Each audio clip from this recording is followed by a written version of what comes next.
L'attrait pour la solitude et le silence a joué un grand rôle dans l'histoire de la prière. Les mystiques, les hommes priants, ont vécu leur solitude dans un rapport au monde très particulier. Ils se sont soustraits à certains aspects de la vie du monde. Ils en ont recherché d'autres avec une préférence marquée, voire parfois avec obstination.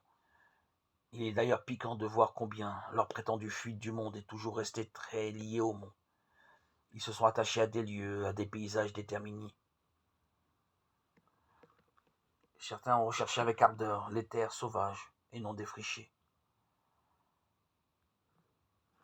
Chacun a recherché une solitude où ils pouvaient trouver le repos, la paix et être enveloppés par celle-ci. Les ermites, les reclus s'attachaient parfois matériellement à leur cabane ou au sol qu'ils habitaient, tant ils étaient jaloux de ce petit coin de terre où ils couraient leur aventure spirituelle. Sans parler des moines pèlerins, des moines ambulants qui ne voulaient nulle part ici-bas de pied à terre, mais qui, en fait, parcouraient le monde entier pour témoigner qu'ils étaient à la recherche de la Jérusalem céleste. Leur fuite du monde était tout entière intérieure au monde. Nous voulons dire par là que leur attitude en face du monde n'était pas refus du monde, ni contraire à un authentique amour pour le monde.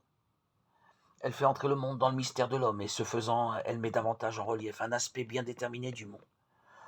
Le monde, en effet, doit fournir à tout homme l'espace où il peut vivre sa grâce propre et devenir pleinement lui-même. Il y a droit également l'homme qui préfère le monde de la solitude au monde habité. Comment la solitude favorise-t-elle la prière? Le vocabulaire avec lequel les premiers ermites décrivent la solitude dans les langues anciennes du christianisme primitif peut nous aider à le comprendre. L'accent est souvent mis sur la retraite, sur le repos intérieur et extérieur, une recherche de quiétude. Toute activité cesse. On jouit alors de loisirs, on est inoccupé, dégagé, vierge de tout, vacant, au sens le plus littéral du mot.